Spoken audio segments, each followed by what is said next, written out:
Et tout de suite, je vous dis bonjour Jacqueline.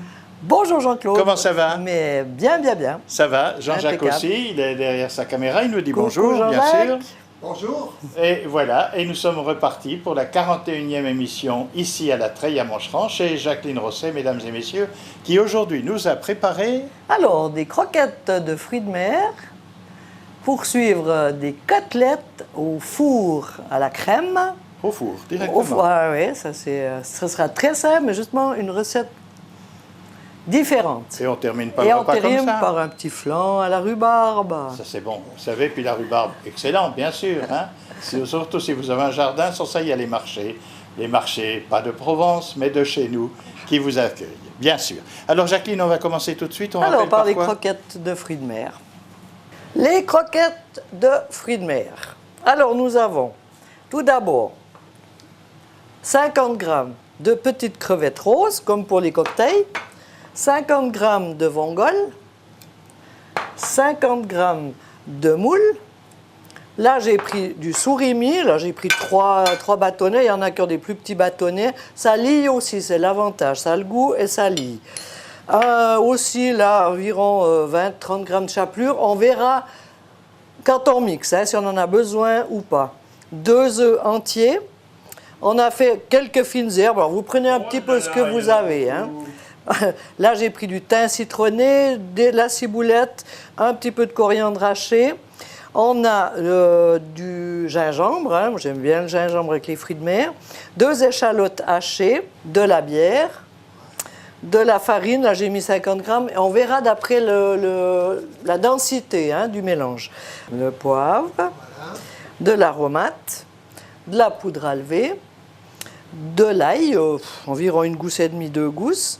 Là j'ai pris un petit peu de pâte de curry rouge, c'est une pâte qui est elle est douce, hein, c'est vraiment pas trop fort. Et un petit peu de purée de tomate pour lier aussi et pour la couleur. Et maintenant, tout simplement, on va tout ça mixer. D'abord, les surimi, enfin c'est égal dans l'ordre. Hein. On va d'abord mettre les fruits de mer, le surimi de crabe, ouais, les 50 g de vongole, les 50 g de crevettes,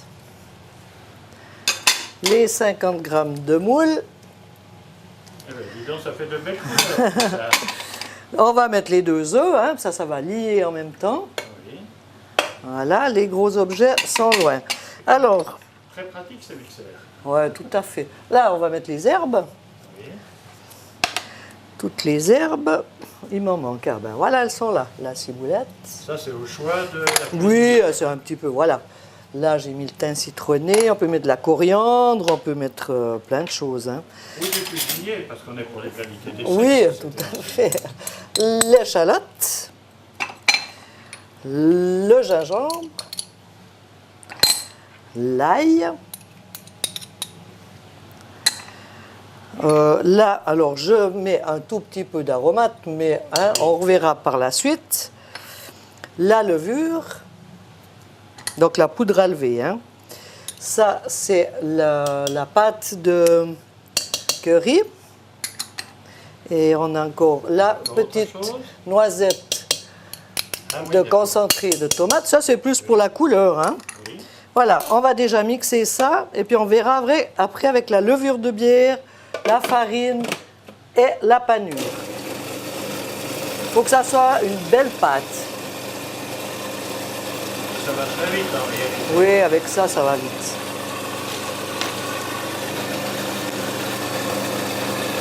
Alors maintenant, on va mettre... Voilà, mais ça va encore être un peu plus de pâte après. On va mettre la C'est déjà panure. pas mal en pâte, hein, Ouais. faut dire. Voilà. La panure, là. On va mettre la farine. Oui. Et ensuite, on mettra la bière à la fin. Donc le mieux, c'est de la laisser reposer après une bonne demi-heure, voire un demi-jour, il n'y a pas de problème. Ah d'accord. Parce que comme on a mis la levure de bière, hein, Oui, il faut le temps que ça traîne. ouais, enfin pas la levure de bière, la poudre à lever. Hein. Oui.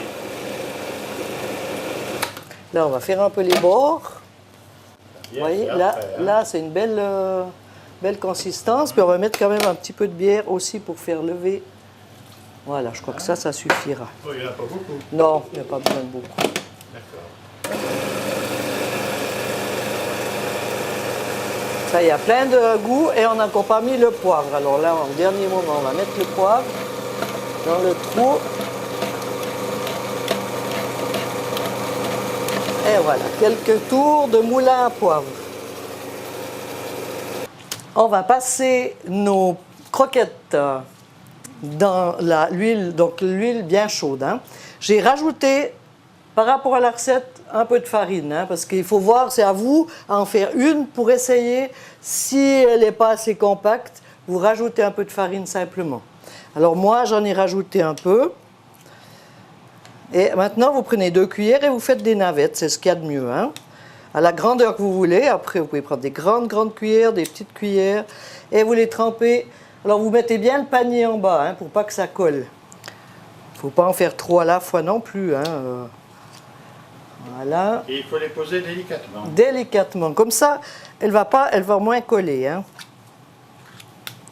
Et puis ça peut faire une entrée, hein, une jolie petite entrée avec une salade verte, ou alors un repas du soir, ou toujours pour un brunch, ça peut même se manger froid, hein, c'est très bon. Ça dure combien de temps en fait dans une friteuse? Ah ben voilà, on va bien les laisser dorer, cuire un peu au milieu, ça fait 2 minutes. Oui, d'accord. 2-3 minutes. Après, on peut les pré-cuire, ce qui serait encore mieux, hein, si vous êtes pressé une fois comme ça. Vous les pré-cuisez, et au dernier moment, on les réchauffe. Voilà, là, on va faire comme ça quelques-unes. Voilà, ça, on nous en fait 4 si je comprends bien. 5 en tout cas, normalement. Ouais. 6 même, hein. Voilà. Là, on peut les pré-cuire, les enlever tout de suite, ou alors on les laisse et on les finit en une fois. On va les prendre. Voilà.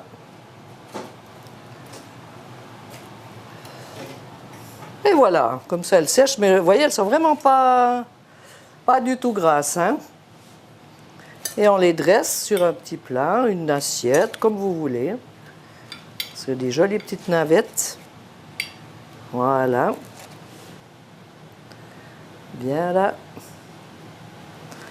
Alors, maintenant, on va faire les côtelettes au four à la crème. Je dis côtelettes, on peut faire aussi des filets de porc, voilà, même des filets de veau, il n'y a pas de problème. Alors pour cela, il nous faut, là j'ai repris un petit peu de thym citronné, là il y a des herbes, un peu de marjolaine, de la moutarde, du condiment pour viande, là il y a du poivre, de l'huile d'arachide et de l'huile d'olive. J'ai fait un petit mélange comme ça. Hein. Là, ce sera pour après. On mettra d'abord 1 décilitre de vin blanc pour déglacer. Je précise que ça se fera au four. Il faut déjà vous préchauffer le four à 220 degrés. Donc, bien chaud. Hein. On mettra dans une lèche frite et on va laisser rôtir ces viandes. Ensuite, on va baisser la température à 100-110 degrés. Oui, c'est juste pour la saisir. Absolument, qu'elle soit bien rôtie. On déglace au vin blanc, donc 1 décilitre de vin blanc. Et ensuite, une fois que le vin blanc a un petit peu évaporé, on mettra la crème. Et on laisse tranquille, on peut laisser même demi-heure si on veut, mais à 80 degrés, cuisson lente, tranquillement. Pendant ce temps que vous préparez ça accompagne super bien avec des pâtes fraîches, une petite salade, n'importe. Hein. Alors, on va faire la marinade, simplement. Donc, on laisse juste de côté la crème et le vin blanc. Et là, on mélange tout. Hein. Le condiment pour viande, le poivre, la marjolaine, le thym, la moutarde. Là, j'ai mis un peu de moutarde forte et un peu de moutarde normale. Ah, comme ça, oui, d'accord. Alors, le mieux, c'est aussi de faire la marinade à l'avance. Hein. Si vous la faites le matin pour midi ou la veille pour le lendemain, voilà, c'est mieux. Et puis là, donc j'ai mis l'huile d'arachide et l'huile d'olive. Voilà. On mélange le tout, c'est tout. Voilà, juste parce que j'ai la petite cuillère, je reste avec. Là, j'ai fait juste pour deux, hein, parce que je ne vais pas en faire. J'ai déjà préparé pour les faire au four. Et maintenant, là, j'ai pris, vous voyez, j'ai préparé les côtelettes à l'avance. Et là, j'ai pris 2 beaux filets de porc. Comme ça change aussi. Et il faut bien les faire mariner. Et là, en direct, je fais les filets de porc. Voilà. Tout est bon dans le cochon. Voilà, surtout les filets, hein. On va pas dire non. Comme ça. Voilà, on les laisse bien mariner. Et ceux-là, on les laisse tranquilles, hein. On les couvre et on les laisse au frais. Il faut environ 10 minutes, hein, pour les rôtir. On met déjà un petit peu l'huile qui a coulé, comme ça, pas que ça tâche au fond. Et on met nos côtelettes. Voilà, qu'il y ait de la place. Là, elles ont bien mariné, vous voyez, elles ont déjà changé de couleur. Oui, c'est vrai. Voilà, comme ça, elles ne vont pas trop coller au fond. Et on met le reste de la marinade, hein, soyons fous. Ça donne le goût, quoi. Et voilà, ça va vous faire une sauce extra. Et là, au four, préchauffé à 220 degrés. Alors, voilà dans le four et on laisse 10 bonnes minutes. Alors, est-ce qu'on peut voir à l'intérieur du four Oui, on va comment voir. ça se passe? Voilà, la lumière fut, comme disait l'autre. Et ça, c'est un steamer, n'est-ce pas? C'est un steamer. Donc, chez vous à la maison, si vous n'en avez pas, vous avez des fours normaux à air chaud. Le truc, c'est qu'il faut vraiment qu'après, on baisse la température. On va laisser 10 minutes bien rôtir à 220 degrés. Et 10 minutes après, on baisse à 100 degrés. Au pire, chez vous, si ça baisse un peu moins vite, vous ouvrez la porte jusqu'à ce que vous soyez à la bonne température. Et maintenant, on n'a plus qu'à attendre 10 minutes. Voilà. On les tourne une petite fois. Et on les laisse encore 2-3 minutes, hein, qu'elles bronzent bien. On va faire des flancs à la rhubarbe. C'est très simple, c'est vite fait, c'est pas compliqué.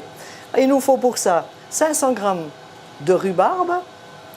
Il nous faut des feuilles de gélatine, 6, 7, 8 feuilles de gélatine, de la crème fouettée, des petits spéculoos, là je les ai émiettés, de la cannelle et 150 g de sucre, 2 décilitres d'eau. Alors on va commencer, bon je vais juste vous montrer peut-être pour ceux qui ne connaissent pas trop la rhubarbe, mais je pense que tout le monde la connaît, juste enlever les fils, hein, l'éplucher, mais enlever les fils, les filocher. Oui, on dit plutôt ça. Voilà. J'en ai gardé une exprès pour vous montrer. Oui. Voilà. Mais là, elle est belle, hein, elle est toute fraîche. Voilà, ça part tout seul.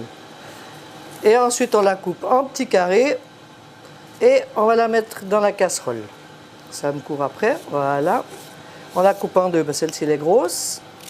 On va les cuire 3 minutes dans l'eau. On va mettre les feuilles de gélatine dans l'autre eau froide, je précise, froide, que j'ai préparée là. La gélatine ne se met jamais dans l'eau tiède ou l'eau. Alors, après, dans l'eau, il faut que ça cuise pour qu'elle prenne.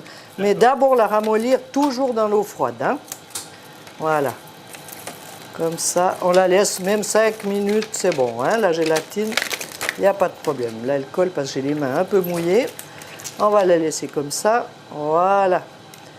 Et maintenant, on va passer à la casserole pour cuire notre rhubarbe.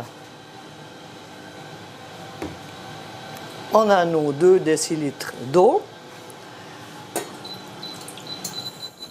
Voilà.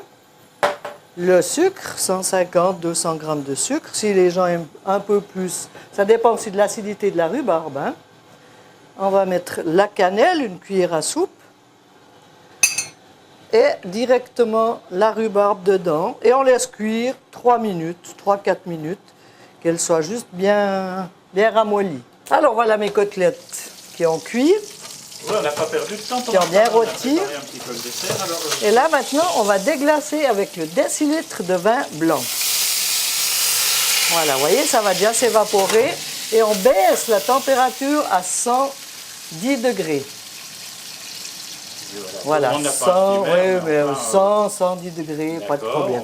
Même 100, ça suffit. Oui. Alors, vous voyez, le vin blanc a bien diminué. Oui, c'est vrai. On va les retourner une fois. Comme ça. Voilà. Et ça sent, Ça sent bon, ouais, avec la marinade, ça sent super bon. Voilà. Dans le là. steamer, soyez pas étonnés, mesdames et messieurs. Il s'éteint tout seul. C'est très rapidement, c'est pour l'économie d'énergie.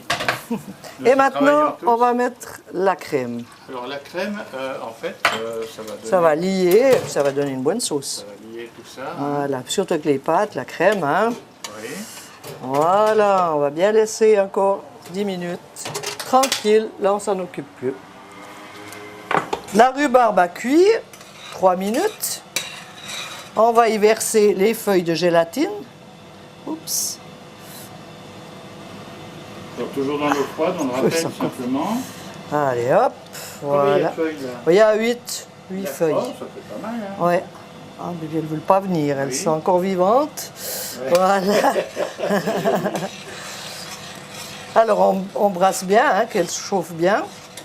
Et ensuite on va mixer la masse. D'accord. Alors là, Voilà. ou le mixeur ou le robot. Oui, alors moi j'ai pris le mixeur plongeant parce que voilà, c'est plus simple, c'est une petite quantité. Hein. Voilà la masse. Et on va la mixer. Je pense qu'on va mettre directement dans le bol. Ça va refroidir un peu plus rapidement que dans la casserole. Et on a pris là le petit mixeur plongeant. Hein.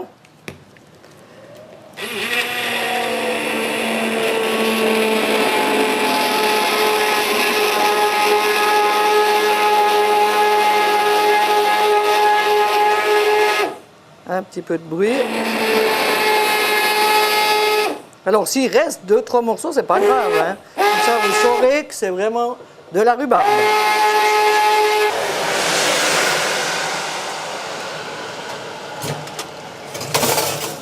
Voilà, et la sauce, elle lie un peu en même temps. Hein. Elles sont super belles. Là, j'ai fait une petite ratatouille, hein, c'est juste pour la déco. Ce qui va bien avec ça, c'est quelques pâtes. Tagliatelle. Des petites tagliatelles fraîches, simplement avec un peu de beurre. Voilà. Comme ça. J'adore l'art de tourner la fourchette, la grande fourchette, à chaque fois pour les tagliatelles, pour que ça fasse, Voilà. un décor. Voilà. Ouais. Et puis nos côtelettes, qui ont bien rôti en même temps. Hein. Là, et on va y mettre de la sauce. Oui, parce que Quand on a une bonne sauce, on va la mettre. Hein. autrement. Voilà. Et voilà les côtelettes, ou au filet de porc, hein, comme j'ai dit, à la crème. C'est un très Au joli four. plat. Bon, et les côtelettes sont tendres avec ce système. Oui, de cuisson. voilà, ça vient pas sec. Alors, on va passer à la suite du dessert. Voilà. On a laissé refroidir la masse à rhubarbe. On a incorporé la crème fouettée. Et ensuite, on a mis dans une verrine. Donc, dans les verrines, on a mis un petit peu de poudre, on va dire, presque de poudre de spéculoos, hein, au fond de la verrine. On remplit une... vous voyez, après, vous prenez les verrines que vous voulez, hein, la masse, et une fois refroidie, ça tient bien, hein, grâce aux feuilles de gélatine. On va juste faire un petit déco quand même, un petit peu de crème Voilà, ça c'est très pratique. dessus. Quand même, c'est bon, bah. Voilà, c'est plus simple. Un petit peu de cannelle, vu qu'on a fait à la cannelle. Et voilà, avec les petits biscuits spéculoos, une petite assiette de flan à la rhubarbe. Eh bien voilà pour notre menu d'aujourd'hui dont on vous rappelle l'entrée, mesdames et messieurs, que vous voyez maintenant sur notre image. Les beignets de fruits de mer. Alors là, il y avait un peu de moule, il y avait... Des moules, des crevettes, des vongoles, du surimi. Et puis on peut ajouter ce qu'on veut, évidemment. Absolument. Du crabe, absolument. Même du En poisson. tout cas, c'est bon. Et puis après, le plat principal que nous avons fait ici au steamer, mais qu'on peut faire au four si on n'a pas de Tout steamer. à hein. fait, tout à fait. Et c'est... Les côtelettes au four à la crème. Et c'est bon, je vous le garantis, il faut un peu de temps, mais c'est bien, c'est sympa. Et puis un peu de temps aussi pour le dessert, mais qui se fait relativement vite quand même. Oui, Hein. oui, il faut juste laisser refroidir pour pas que la crème Qu'est-ce que tourne. c'est de la rhubarbe? Alors, de la rhubarbe, simplement de la rhubarbe, de l'eau, du sucre et de la crème. Ben voilà, et un tout peu ça de c'est cannelle. bon. Hein? Flan Jacqueline, à la rhubarbe. je ne savais pas que nous aurions, n'est-ce pas Jean-Jacques, 41 rendez-vous comme ça. Non, non, mais c'est bien. Mais on reviendra. On reviendra à la Treille, à Moncheron, chez Jacqueline Rosset, où vous êtes invités, mesdames et messieurs, mais vous êtes aussi invités à nous regarder plusieurs fois dans cette émission que nous faisons pour vous au Fingol. C'est un bon titre hein, quand même. Hein. Eh oui, ça dit tout. D'accord. Merci Jacqueline en tout cas pour tout. Merci Et Jean-Claude. puis à la prochaine, mesdames Merci, et messieurs. Jean-Jacques. Merci de votre fidélité, de votre amitié. Et bon appétit.